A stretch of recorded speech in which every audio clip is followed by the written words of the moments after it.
Hi, I'm Dan Schmitt. I do a motorcycle racing TV show, Team Chicago Challenge. We're in Park Ridge, Illinois. This is their Cruisin night. Big car show. I'm going to walk around with some of the cars, some of the bikes. I'm going to talk to some of the bike guys. Ed Kubik, my good friend, raced the Santa Fe Speedway. He lives in Park Ridge. He invited me to come out. I said, well, if I can do a TV show, I'm coming out and I'll look at some of the cars and talk to some of the bike people. And don't forget my website, teamchicago.tv, and I'd love to hear from my audience. So if you want my email, it's teamdan45@gmail.com.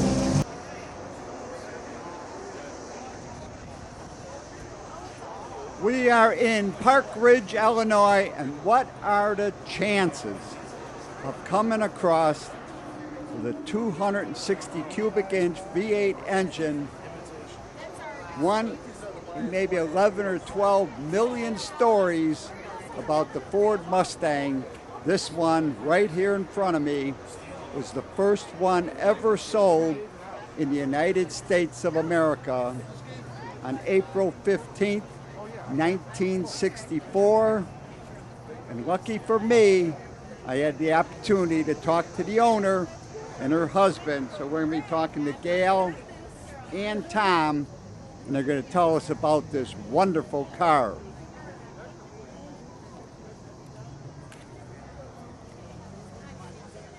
My name is Gail Wise. I'm the original owner of the first Mustang sold in the USA. I was 22 years old when I graduated from Chicago Teachers College, and I needed transportation to get to my new teaching job in the suburbs. So Mom, Dad, and I went looking for a new car for me. And I told the salesman at Johnson Ford, I want a convertible. And he said, I have none on the floor, but come in the back room with me. I have something special to show you. And in the back room, under the tarp, was a skylight blue Mustang. And it was a convertible, and I fell in love. It had bucket seats and the transmission on the floor, and it went zoom, zoom. So I was all excited.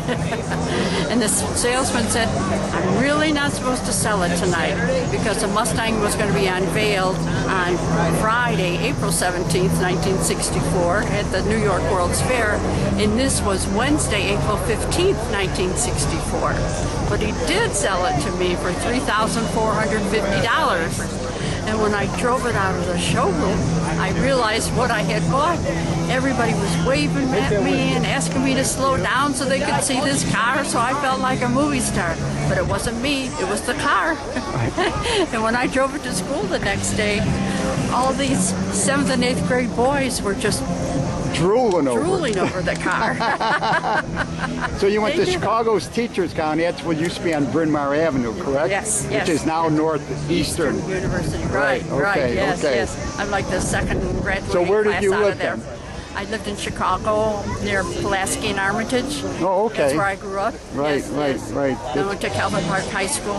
Calvin, well, yeah. My story in Calvin Park High School, when I drove the coffee truck, and I would go by Calvin Park on Costner Avenue, they had some of the prettiest girls on the northwest side of Chicago went to Calvin Park High School.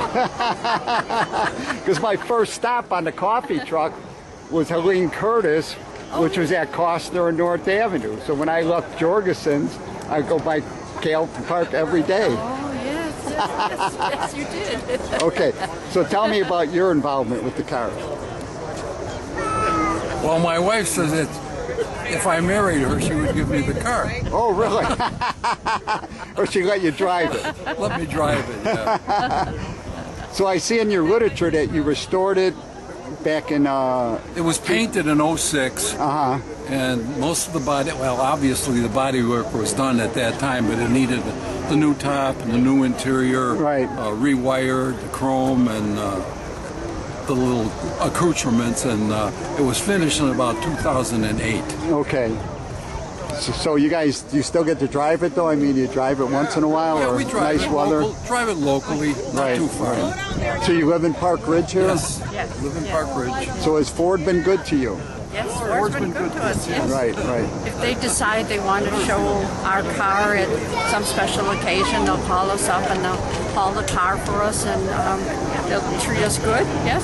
That's great. We've been to like the 10 millionth Mustang coming off the line was a big affair, and So you've been to Detroit too? Yes, yes. Yeah. We've been to Detroit several times. Yes. Right. Yeah. No, that's great. Yeah. This is one in a million stories. Oh, yes, it is. Yes, the car is priceless, and didn't realize what I bought 60 years ago, but Right. it's fun to tell the story. Oh Yes. yeah, no, that's great. That is a great story. All right, thank you guys. Okay, have a good one. Thank you, Gail and Tom. Look how lovely this Ford Mustang looks. They have taken great care of this very important car. And here it is in Park Ridge, Illinois. The slip that her license was sent in, how well they cleaned up this car and kept it nice and beautiful. This is a great story, and I'm happy I had the opportunity to report it. And now we're looking around at some of the other cars. This is a Auburn. The Auburn was made in Indiana. It was the Auburn Cord Duesenberg Company in Auburn, Indiana. This car was also a supercharged car back then. It looks like this one has a more modern engine in it. But when I was at the Claremont Collection, I would refer to these cars from the 30s and the 40s as bold and sexy. And this car here, the supercharged engine would have been very fast. Look in the interior, another beautifully well-preserved car. Somebody really shows love and affection for their automobile. And right next to it is a Chevrolet, another bold and sexy, beautiful car right here in Park Ridge, Illinois. And as I look around, you can see there's a great number of automobiles in this show. And I had the opportunity to talk to Matt Coyne. He's a member of the chamber, and he's in charge of the motorcycle area. I'm Matt Coyne. My brother and I own Coyne & Company Insurance in Park Ridge. And this is welcome to the Chamber of Commerce Cruisin Park Ridge Car Show. We sponsor the bike corral, so anybody that has designated motorcycle parking and display, anybody can come. All bikes are welcome. I ride this Honda CB1100. It's been all over the country. My wife rides this Triumph Speedmaster. And my brother rides a Triumph, and we just had a great time doing this. There's a show on the first Friday of every month. Come on out. Again, we'll watch all your gear so you can park your bikes. And it's free to the public. It's free to the public for sure, and great way to see Park Ridge. You can come here. If you're on your bike, you can come here, park your bike, go in and have food at one of the great restaurants around here. A whole group of restaurants on the other side. All the way up down Main Street right. and Prospect. Restaurants you can go to, and just an amazing selection of cars and motorcycles. Thank you, Matt. As we look at Matt's wife's Triumph and Matt's Honda, on the side panel on Matt's Honda, he's got different highways, signage from different highways that he has traveled. And I had the opportunity to talk to a few more motorcyclists. And Otto, that's a 173,000 mile K75. So the K75 was a 753 cylinder? Yes. Okay. Inline 3-cylinder. Yes. And how do you like that bike? Love it. Yeah? I've had it for virtually since it was new. I'm the second owner, but the first owner only had 1,000 miles on it. So you got a good deal. I would think so. Right. 100 RS. and I bought it about 3 years ago. And I don't know the miles because the odometer wasn't working. I have it fixed now. So you look, it's very low, but that's not accurate. I'm thinking it's probably well over 100,000. But it runs very well, and I've done a bit of work to it. It's had for a while. I kind of resurrected it. So you do your own work? Yeah. Basically? Yeah. Great. This is my 1200 GS 2005 adventure bike. Every time I get on it, it's an adventure of some sort. It's 168,000 miles. It's been to Prudhoe Bay, Alaska. It's been to a lot of remote places, including the Mid-Atlantic Discovery Route, Backroads Discovery Route.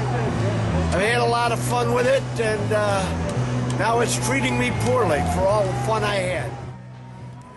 Let me read Fran's scripture on his tank bag. 3 happiest moments of riding: how one rides, where one rides, and with whom one rides.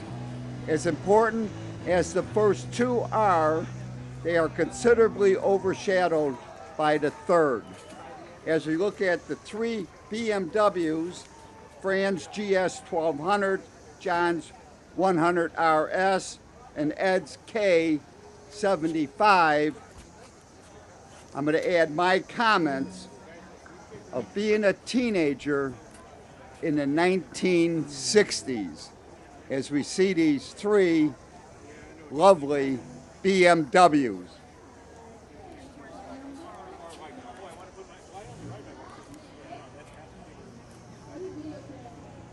Well, we're at the car show, and I got a little comment I got to make about this area. I mean, I have a lot of knowledge of Chicagoland, and I have a lot of knowledge of Park Ridge.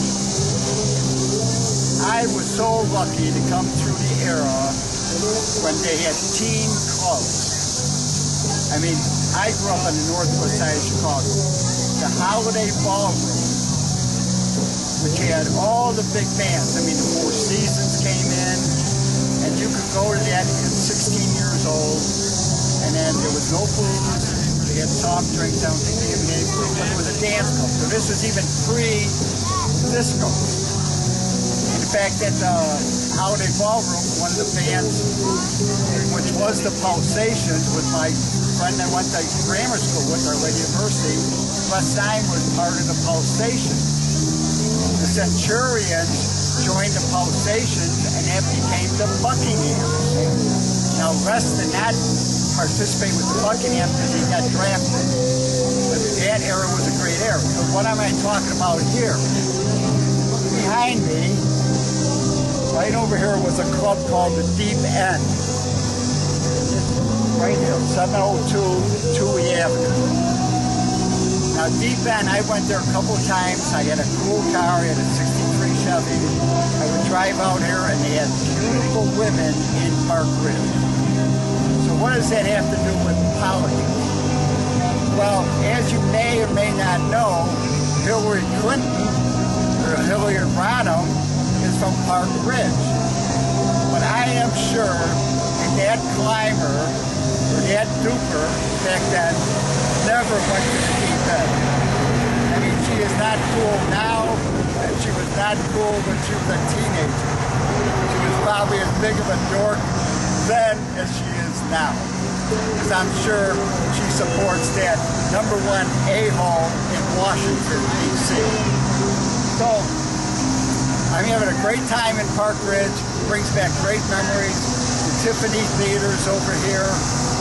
The bank building used to be Citizens Bank, which was part of Bankers Life. And Bankers Life used to be in my neighborhood too. So this is a little backup of what we're doing in Park Ridge. Why I came out.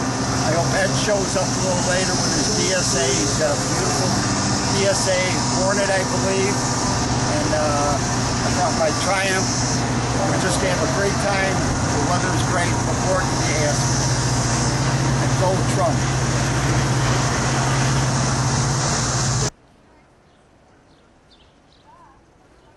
As I look up Prospect Avenue at the bank building and this landmark theater, the Pickwick Theater in downtown Park Ridge, Now the bank building used to be Citizens Bank, and it was owned by Bankers Life. And I even worked at Bankers Life for 3 weeks. And we're looking at the corner of Toohey, Northwest Highway, and Prospect.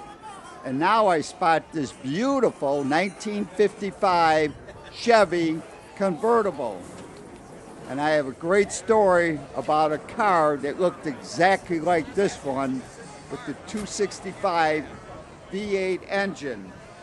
And I had the opportunity to talk to the owner, Ed Chevere, and he's going to tell us about his lovely find, this beautiful 55 Chevy.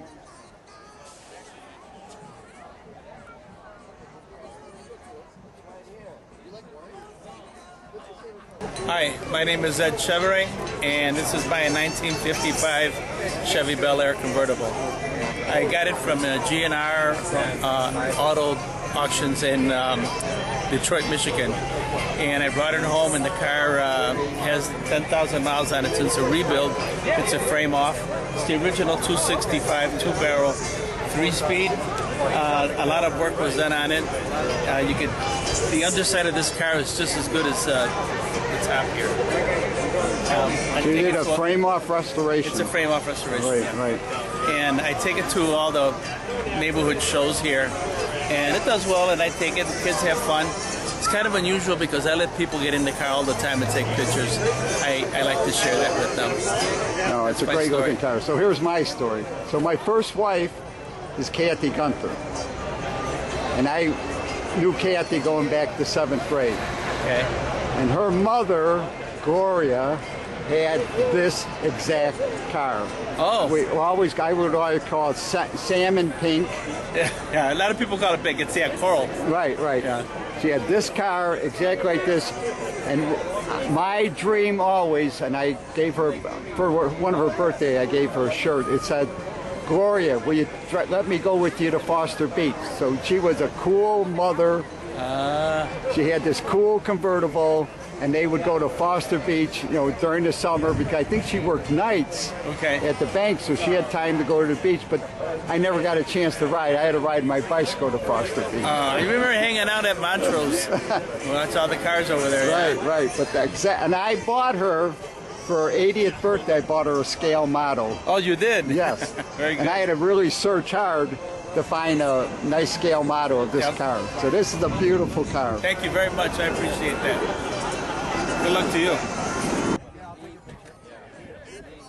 Thank you, Ed. And what a great guy and what a great gentleman as he allows folks to sit in his lovely 1955 Chevrolet Bel Air 265.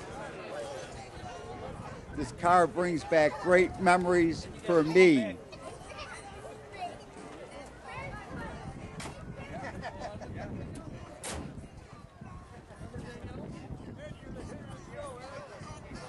And as I look around this show, I spot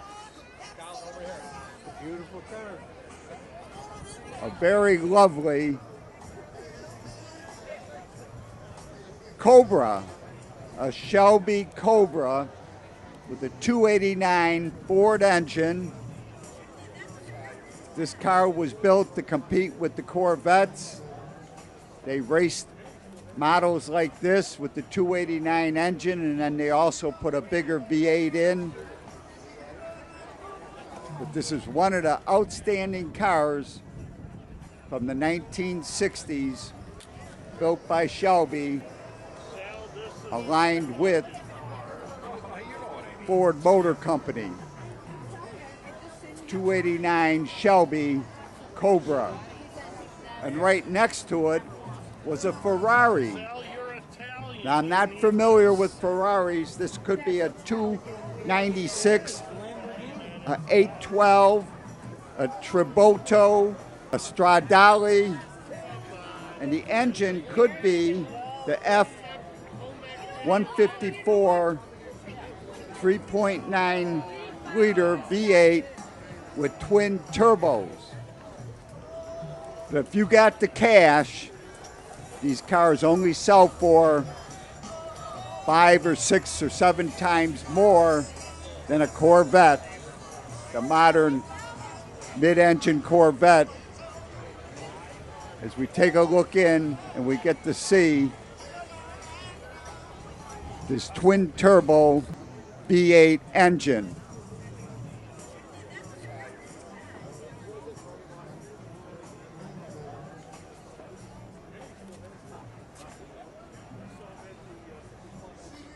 This was a great cruising night downtown Park Ridge. Got to see some really beautiful cars, expensive cars, and lovely cars.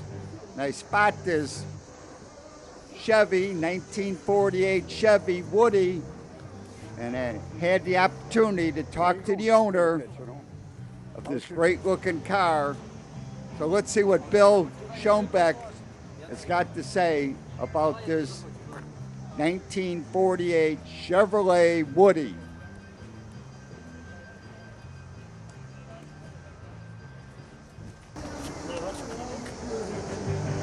My name is Bill Shoenbeck. It's a 1948 Chevrolet Fleetmaster Woody wagon. This happens to be a very rare one. They only made 10,171, and they only made a very limited number of Fisher bodies. Fisher made all their metal bodies, and they tried their hand in 1948 at wood bodies, and they went financially bust doing it. So after 1948, the Fisher executives said they were officially out of the furniture business. So this happens to be one of the 20 Fisher body survivors that still exist. So how long have you had it? I've had it 29 years. And any how easy is it to keep the wood in shape? If you use it a lot in the sun, they want you to varnish it, spar varnish, every 3 years according to the owner's manual. But over the 29 years, it's pretty pampered, so I've only officially done it once. Okay. Yeah. Thank you, Bill. What a lovely Woody. And now we spot a couple more motorcycles. It's a big twin Harley, and right next to it is a twin Suzuki. And I had an opportunity to talk to the owners of these two motorcycles. They represent a long line of freedom fighters fighting for their religious freedom in Eastern Europe for 5 centuries.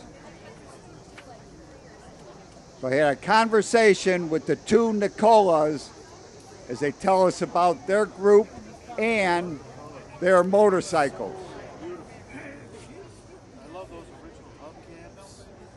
My name is Nikola Maslarsea, Nico, and we got the Haiduti Brotherhood. This is like a Bulgarian patriotic organization. So you guys are Bulgarian? We are Bulgarian. Okay. Yeah, and it's about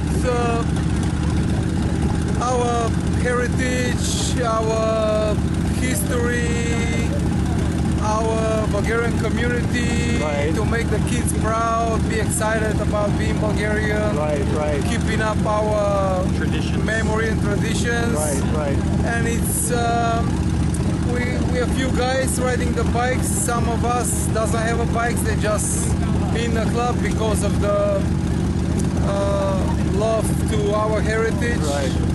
And this is all about. A while ago, was in a MC club, we stopped and then we just got this non-MC.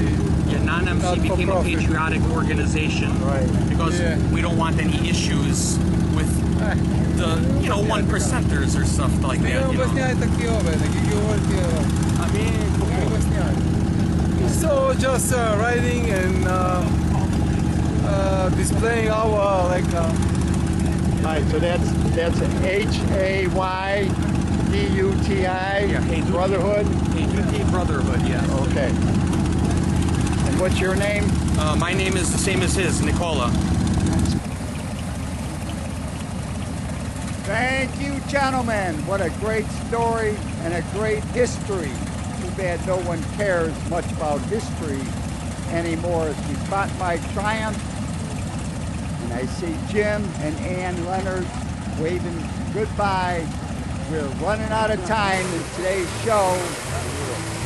You see this 1948 Chevy wagon, Woody, firing up. It is time to head back home. The show is wrapping up. Right next to it is a lovely 1958 Chevy station wagon. It was a great day in Park Ridge, Illinois.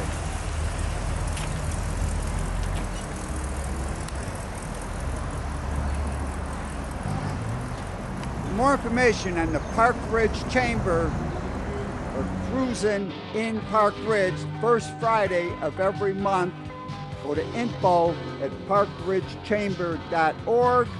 The next shows are July 5th, August 2nd, and September 6th. Remember, they are free to the public, and I had a great time. You contact me, and I love to hear from my audience. It's teamdan45@gmail.com. And remember, you can always search on YouTube with Dan Schmitt Motorcycle Racing for great motorcycle racing action. Dan Schmitt Politics to learn what makes America great. And I highly encourage you to visit the World of Motorcycle Museum.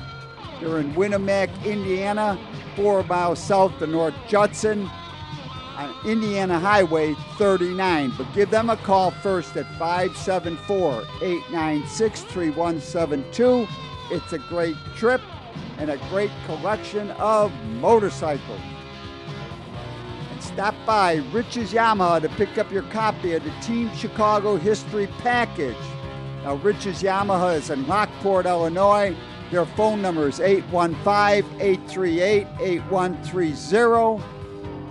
Their website is richesyamaha.com. Pick up your copy of the Team Chicago History Package. And here's a few dates for Walneck Swap Meet. We got Woodstock June 23rd, back to Woodstock on August 18th, a few other events in between. We got motorcycle racing, Wauseon, Ashland, and Peoria. Great events coming up.